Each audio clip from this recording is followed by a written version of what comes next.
अस्सलामुअलैकुम नाज़रीन, आप देख रहे हैं दिलकश टाइम्स और मैं हूं नसरुल्लाह गाज़ी। आज एक बहुत अहम मुद्दे पर मैं कुछ बोलना चाहता हूं। जैसा कि आपको मालूम है कि आप जिस मीडिया को खोलेंगे, आज मीडिया बहाना तालिबान और मीडिया के निशाने पे इस देश का मुसलमान। आखिर ये मीडिया, ये जो गोदी मीडिया, ये देश के मुसलमानों को टारगेट क्यों कर रहा है? ये बहुत अहम मुद्दा है।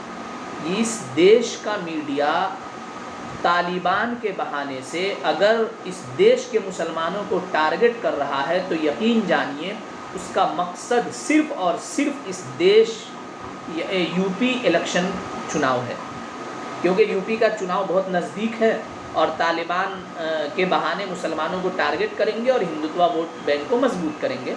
उनका ये मिशन है और ये सब कोई मीडिया खुद से नहीं कर रहा है, ये करवाया जा रहा है। आप अंदाज़ा लगाइए, अफ़गानिस्तान में तालिबान की हुकूमत आ गई, अफ़गानिस्तान में तालिबान कब्ज़ा कर लिए, या जो भी मुद्दा है वो अफ़गानिस्तान का मुद्दा है। भाई, हमें अब तालिबान से ना कोई फ़ायदा है ना कोई नुकसान है, कुछ भी नहीं है हमें तालिबान से। तालिबान के मुद्दे पे इस देश की जो गवर्नमेंट है वो अभी खामोश बैठी हुई है, वो वेट एंड वॉच की पॉलिसी अपनाई हुई है। इस देश का गृह मंत्री, प्राइम मिनिस्टर, फॉरेन मिनिस्टर कोई कुछ बोलने को तैयार नहीं है। आखिर इस देश के मीडिया को इतना ट्रायल करने की और इतनी हेडलाइंस खड़े करने की, देश में तालिबान के कितने बरादर, देश में तालिबान के कितने हिमायती और क्या क्या फजूलियात और बकवास हेडलाइन, आखिर ये मीडिया क्यों बना रहा है? तो बात साफ है कि यूपी का इलेक्शन नज़दीक है और बीजेपी को यूपी का चुनाव जीतना है या इन गोदी मीडिया को उनको चुनाव जितवाना है। इसीलिए तालिबान के बहाने से इस देश के मुसलमान को निशाना बनाकर हिंदुत्व वोट बैंक को मजबूत करने की कोशिश की जा रही है। अब मैं इन गोदी मीडिया को बताना चाहता हूँ कि तुम जो ये कहते हो, एक जी न्यूज़ में बैठा अमन चोपड़ा नाम का एक जर्नलिस्ट है, वो कहता है कि हमास आतंकवादी के सपोर्ट में देश का मुसलमान इतना बोल रहा था, आज तालिबान के खिलाफ क्यों नहीं बोल रहा है? सबसे पहले अमन चोपड़ा, हमास कोई आतंकवादी ग्रुप नहीं है, तुमको नॉलेज नहीं है। हम अमन चोपड़ा, तुम पहले पढ़ो तारीख को, हमास की तारीख को पढ़ो, उन्होंने कितनी कुर्बानियां दी हैं। इसराइल टेररिस्ट देश है, इस देश की दोस्ती होगी इसराइल से, लेकिन ये दुनिया जानता है कि इसराइल फलस्तीन और हमास के बेगुनाहों का मर्डर, कत्ल करता है, वहाँ की औरतों और बच्चों को उठाकर रेप करता है इसराइल। तो अमन चोपड़ा, पहले तो तुम तारीख उठा के पढ़ लो अच्छे से, तुम्हें नॉलेज नहीं है तो बकवास मत करो चैनल में बैठकर। दूसरी चीज, एक हेडलाइन बनी मुनव्वर राना का तालिबानी मुशायरा। मैं मुनव्वर राना का सपोर्टर नहीं हूं, लेकिन आज मैं बात करना चाहता हूं कि मुनव्वर राना ने जो तुम्हें जवाब दिया है ना, गोदी मीडिया वालों सुनो, उन्होंने सही जवाब दिया है। तुम कहते हो तालिबान की क्रूरता, तो तालिबान से ज्यादा क्रूरता भारत के अंदर है, ये बात सही है। तुम कहते हो ना कि वहां वो तालिबान जो बुद्ध की मूर्ति तोड़ दी, तो मुनव्वर राना ने तुम्हें सही जवाब दिया है कि इस भारत के अंदर आतंकवादियों ने, वो आतंकवादी जिसकी हिमायत से आज सरकार बनी हुई है, आतंकवादियों ने भारत के अंदर सैकड़ों साल पुरानी बाबरी मस्जिद को तोड़ दिया और वहां पर अब राम मंदिर बनने जा रही है। तुम कहते हो ना तालिबान का क्रूरता और तालिबान वहशी हैं, तो वहां से ज्यादा भारत के अंदर भी वहशी बैठे हैं जो ये नारा देता है कि मुल्ला भागो पाकिस्तान या मुल्ले काटे जाएंगे, राम राम चिल्लाएगा। ये वहशी दरिंदों के ही नारे हो सकते हैं। अमन चोपड़ा, आज तक वालों, जी न्यूज़ वालों सुनो, मैं तुम्हें बताना चाहता हूँ, ये किसी दरिंदों से कम का नारा नहीं हो सकता है।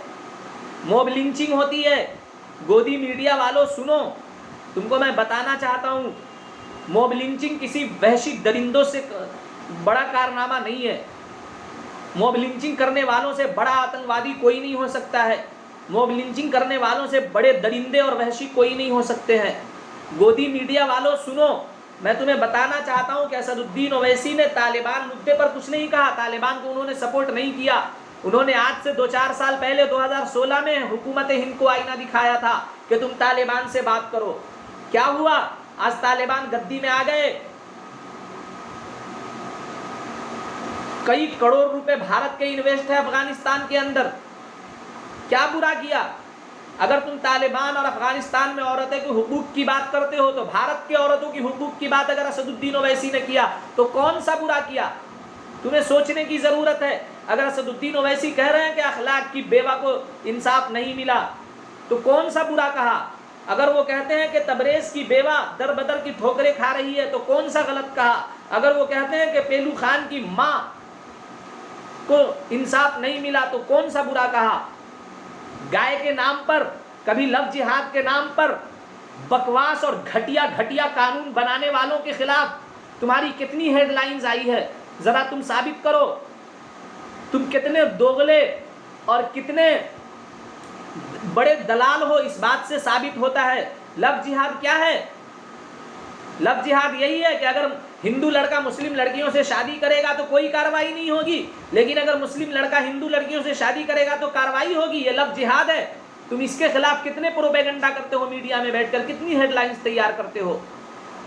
मीडिया वालों सुधर जाओ, सबके वक्त आते हैं, हालात बदलते हैं, ईमानदारी से अपना काम करो। मैं तुम्हें बताना चाहता हूं, तुम बात करते हो ना तालिबान की क्रूरता की, तो भारत के अंदर जो क्रूरता है, भारत के अंदर जो रेप केस का रेशियो है, भारत के अंदर जो तासुब परस्ती का रेशियो है, एक साल में 490 फिरका वाराना केस रजिस्टर हुए हैं भारत के अंदर। 490 केस भारत के अंदर रजिस्टर है। तुमने इस पर कितनी हेडलाइंस तैयार की है? मीडिया वालों सुधर जाओ, मैं फिर से बोल रहा हूं। तालिबान कब्जा किया है अफगानिस्तान पर, लेकिन वो बाहर के नहीं है, वो उसी मुल्क के शहरी हैं तालिबान। मैं तालिबान को सपोर्ट नहीं कर रहा, लेकिन तुम्हारे कहने से या अमेरिकन दरिंदों के कहने से कोई आतंकवादी नहीं हो जाता है। सबसे बड़ी बात यह है। और मीडिया में बैठकर कितना भी प्रोपेगेंडा कर लो तुम, तुम्हारे बहकावे में और तुम्हारी बकवास में कोई नहीं आने वाला है।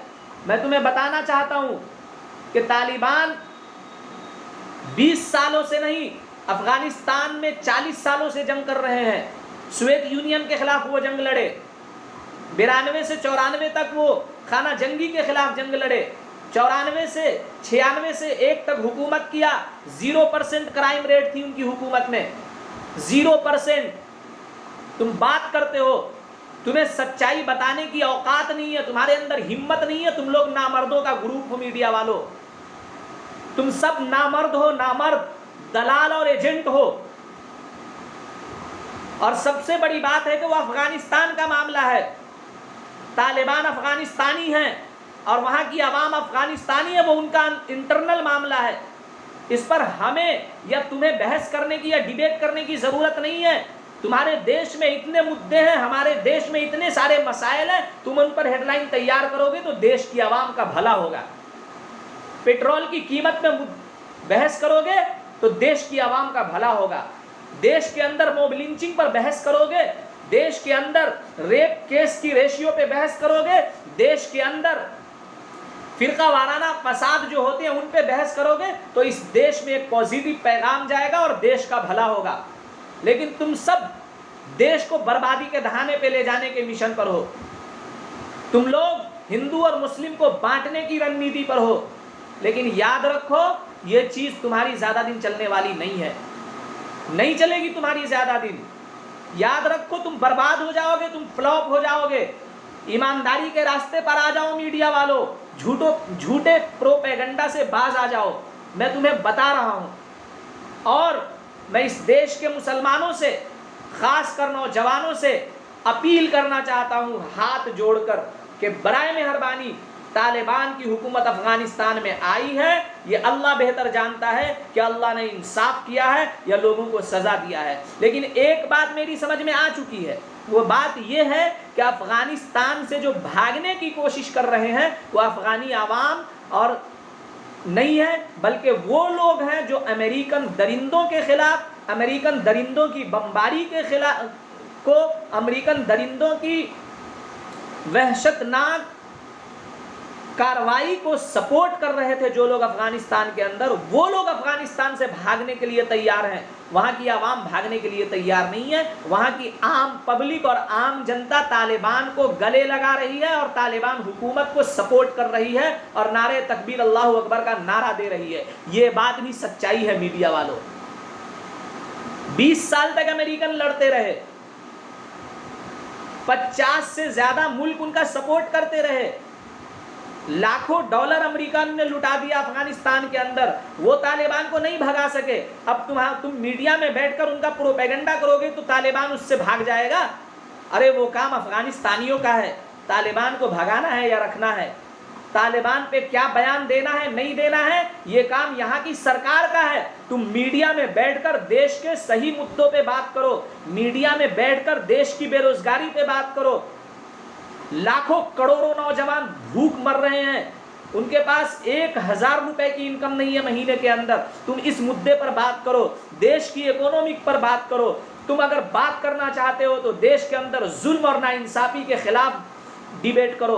तुम अगर बात करना चाहते हो मीडिया वालों तो इस देश के हर वो बेगुनाह जिस पर यहाँ की सत्ताधारी गवर्नमेंट ने, यहाँ के सरकार ने और यहाँ की यूपी और खासकर सेंट्रल की जो गवर्नमेंट है, ये लोग जो सारे बेगुनाह और स्कॉलर्स को पकड़कर झूठे और बकवास मुकदमात में उनको फंसाकर जेल में बंद करती है, तुम इस मुद्दे पर बात करो।